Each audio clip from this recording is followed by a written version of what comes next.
In the Netherlands, Venezuela presented historical evidence before the International Court of Justice to defend its historical position on the Guyana Esequiba controversy.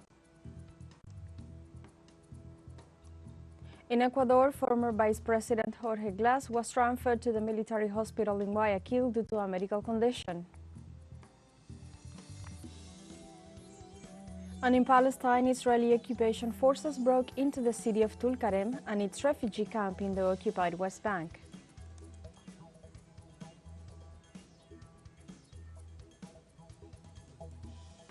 Hello and welcome to From the South. I'm Alejandra Garcia from teleSUR studios in Havana, Cuba. We begin with the news.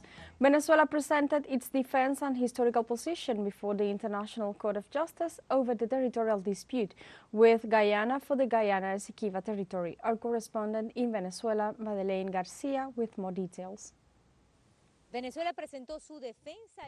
Venezuela presented its defense and historical position before the International Court of Justice, ratifying that it does not recognize that instance to settle the territorial dispute with Guyana for the Guyana Esequiba territory taken away by the United Kingdom in 1899. The Vice President of Venezuela, Delcy Rodriguez, said that Guyana uses the International Court of Justice to validate the fraudulent arbitration award of Paris of 1899. She also said in an 18-point communique that she read that in an unusual way Guyana intends to validate a crime, a fraud in the 21st century that was committed in 1899 by the United Kingdom.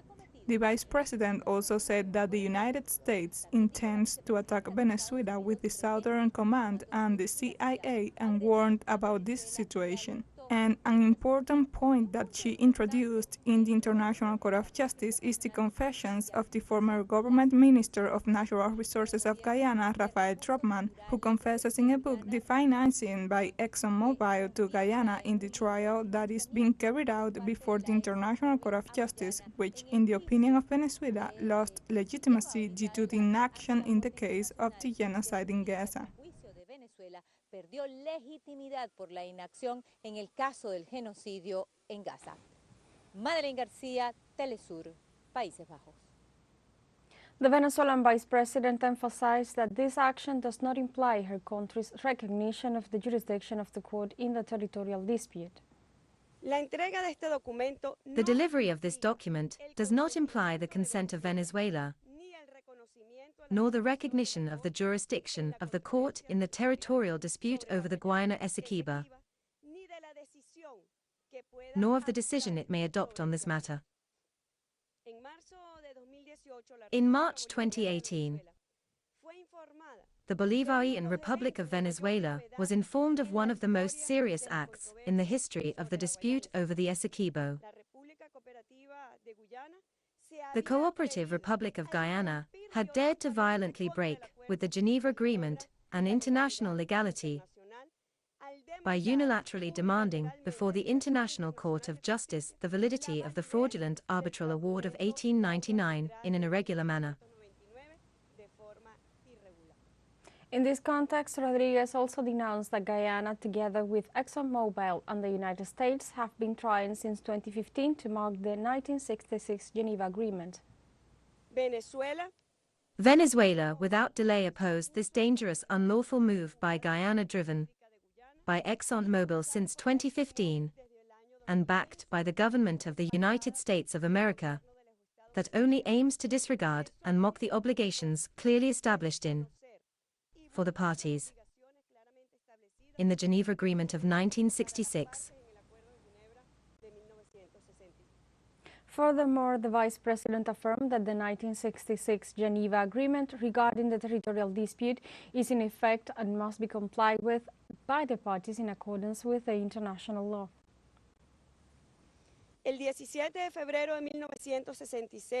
On February 17, 1966, Venezuela, the United Kingdom, and British Guyana, now the Cooperative Republic of Guyana, signed the Geneva Agreement with the purpose of putting an end to the territorial dispute through a practical, acceptable and mutually beneficial arrangement.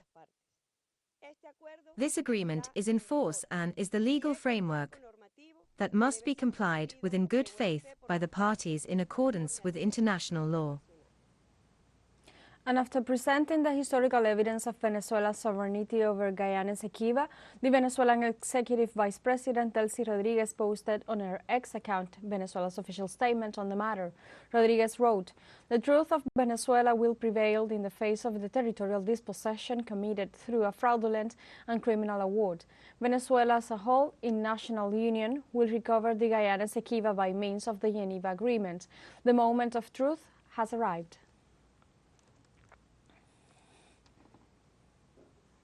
On Monday, the foreign ministers of Colombia and Venezuela held a dialogue during the first meeting of the follow-up mechanism of the Neighborhood and Integration Commission.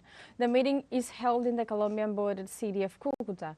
On X, Colombian Foreign Minister Luis Gilberto Murillo said they were making progress in harmonious relations with our neighboring countries. For his part, Venezuelan Foreign Minister Iván Gil posted on X that it was an honor to be in the city of Cúcuta to meet with the Colombian Foreign Minister and his outstanding team to strengthen unity and cooperation between our countries. During this visit, we will share positive news that will benefit both nations. In Ecuador, former Vice President Jorge Glas was transferred to the military hospital in Guayaquil due to a medical condition. In her account on X, the teleSUR's Quito correspondent Elena Rodriguez stated, "Sources close to the ex-Vice President Jorge Glas confirmed to teleSUR that he has been transferred to a hospital in Guayaquil City because of a damage to his health, where he remains stable." Previously, the lawyer of the former Vice President Sonia Vera demanded in a letter to prison officials that her team and family members be allowed access to the politician, denouncing that they had not been able to contact him since his arrest.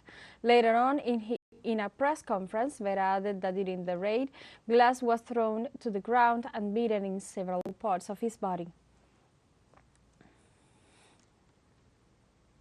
And now we have a fragment of the interview by Foreign Affairs Minister of Ecuador, Gabriela Sommerfeld, explaining the position of the office in face of the Mexican embassy intervention. Let's see.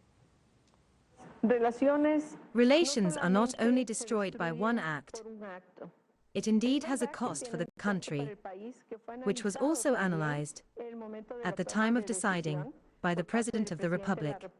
The President gave the direct order? Of course, his dictating foreign policy. Someone opposed this presidential decision? Did someone say, "Mr. President, we are going to violate the Vienna Convention"? No, it is up to us as a foreign ministry to advise. First, to inform, through an extensive report of everything current. And second, of course, to tell the President what the consequences of one or another may be. And this was on the table. The President is defending democracy and the security of the country. It was either that or the Glas runaway. Imagine what would have happened. Imagine what was happening in the country. And there was also a clear interference of a foreign state in the affairs of Ecuador. You knew that Glas was leaving the embassy that night? The President informed us that he had intel about it. Why they didn't wait outside and capture him on the street?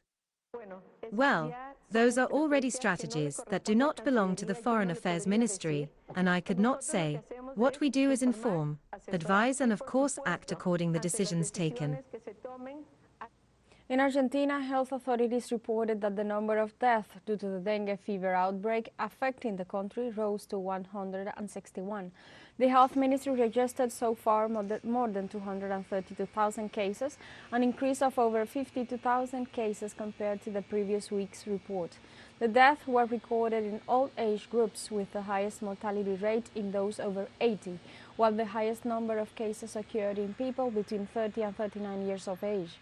Months ago, the Pan American Health Organization warned about an increase in the number of dengue cases in Latin America. Let's take a short break, but remember you can join us on TikTok at teleSUR English, where you will find news in different formats, news updates, and more. Other stories coming up, stay with us.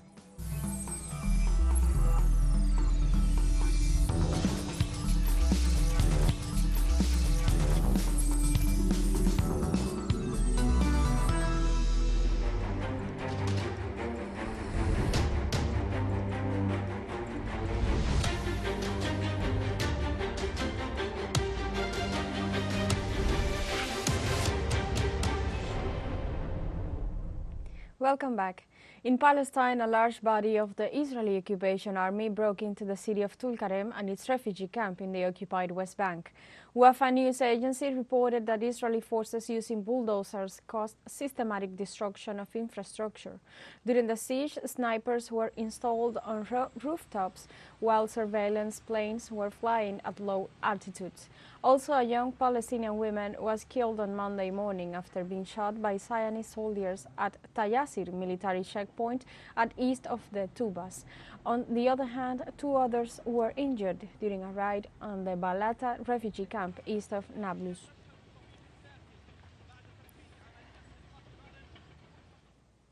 In Gaza, nearly 1.1 million people are suffering the most severe stage of hunger due to food shortages amid the Israeli siege. According to the World Food Programme, the number of civilians in Gaza facing catastrophic hunger has doubled in less than 3 months, from 570,000 in December to the current 1.1 million. The agency stated that it's the highest number ever recorded under the Integrated Food Security Classification System. The agency also said malnutrition among children is rampant, with 1 in 3 children under the age of 2 is now severely malnourished. The Palestinian poet Walid Daka died on Sunday due to international medical negligence after 40 years of imprisonment by the Zionist regime. Palestinian prisoner Walid Daka died in the Israeli Asaf Harosef hospital at the age of 62. On March 13, the Palestinian Prisoners Society notified that Daka, who was suffering from cancer, was transferred to the hospital. However, his health deteriorated due to the international lack of medical care. Human rights group had previously called for his release on humanitarian grounds due to his deteriorating conditions since October 7, 2023.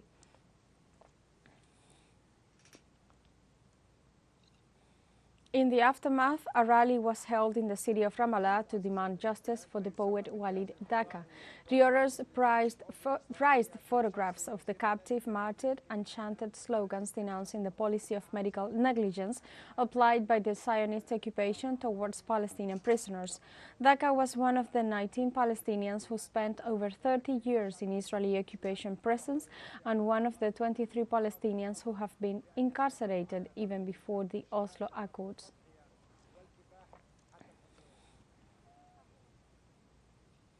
In Israel, thousands of citizens gathered in protest to demand new agreements with Palestine, including the release of hostages in Gaza.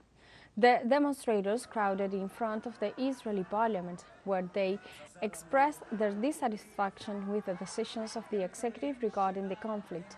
They also demanded the government increase its efforts to guarantee the release of prisoners despite the conflicts with neighboring Palestine. At the same time, different organizations and nations have spoken up to urge a cessation of hostilities by Israel against the Gaza Strip.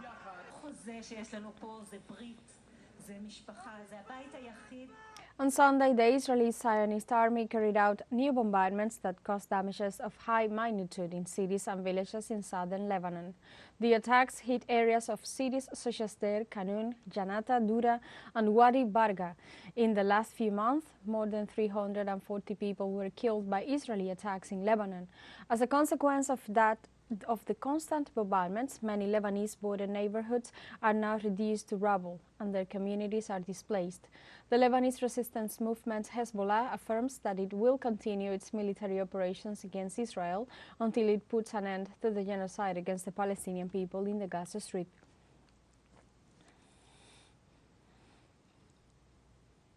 In the Netherlands, Nicaragua accuses Germany at the International Court of Justice for supplying arms and assistance to Israel amid the genocide against the Palestinian people in the Gaza Strip.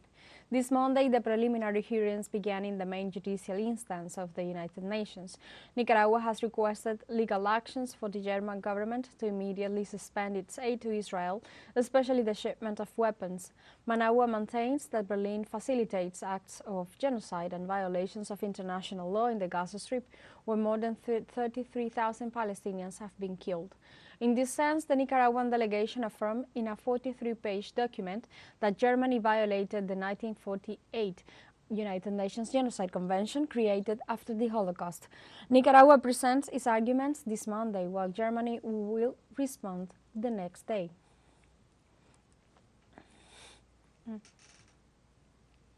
We have a final short break coming up, but before we invite you to join our WhatsApp community for our English-speaking audience, you can scan the QR code on screen to join directly and share the link to reach more people.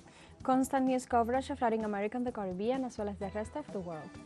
Stay connected and informed with teleSUR. Final short break. Don't go away.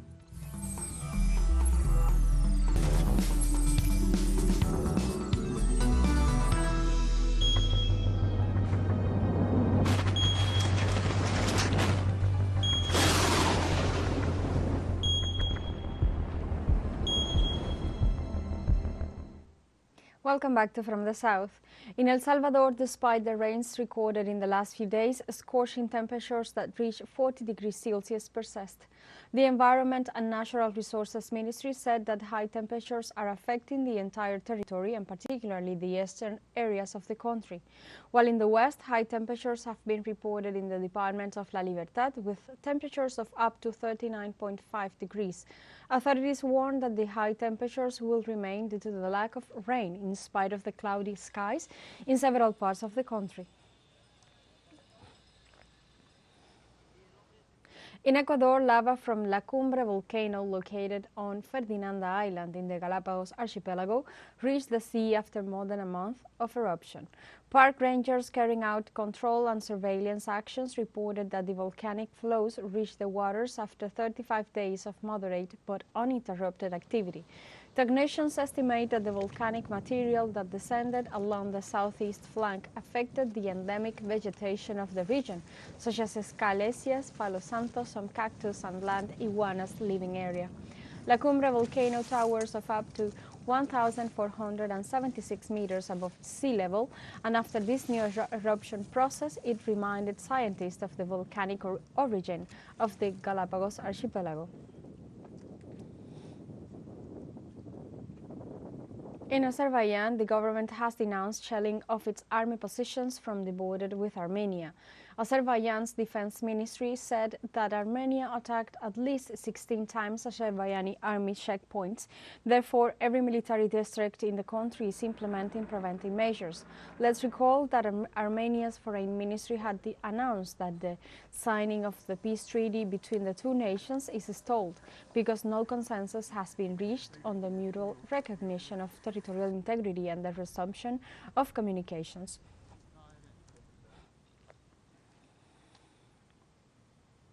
On Sunday, Chinese Premier Li Qiang met with U.S. Treasury Secretary Janet Yellen in Beijing. The Chinese premier said his nation hopes that the United States will abide by the basic norms of market economy, including fair competition and open cooperation, refrain from turning economic and trade issues into political or security issues. Li added that China is willing to strengthen policy coordination with the United States on climate change and other issues to jointly address global challenges. For her part, Yellen said that with the joint efforts of both sides, the U.S.-China relationship has become more stable. The U.S. Treasury Secretary is on an official visit to China from April 4th to 9th.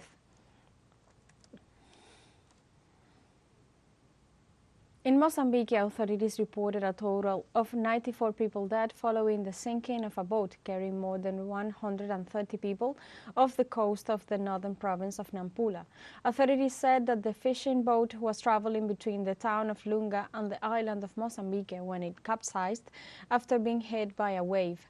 Nampula State Secretary Jamame Neto informed that the boat sank because it was overcrowded and could not carry that amount of passengers. He also said that the victims were trying to escape from the area due to the panic caused by misinformation about a cholera outbreak. For the time being, the search for several missing people continues.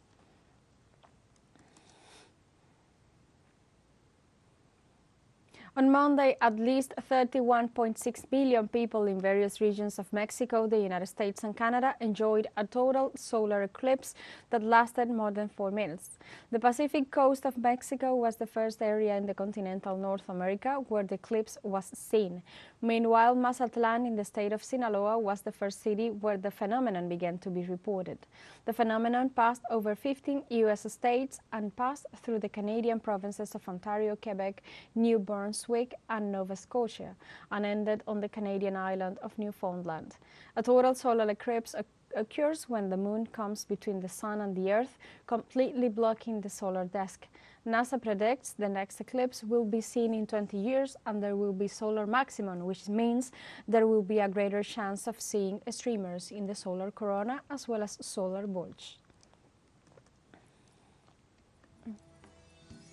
We have come to the end of this news brief, but you can find these and many other stories on our website at telesurenglish.net and join us on social media, Facebook, X, Instagram, Telegram, and TikTok.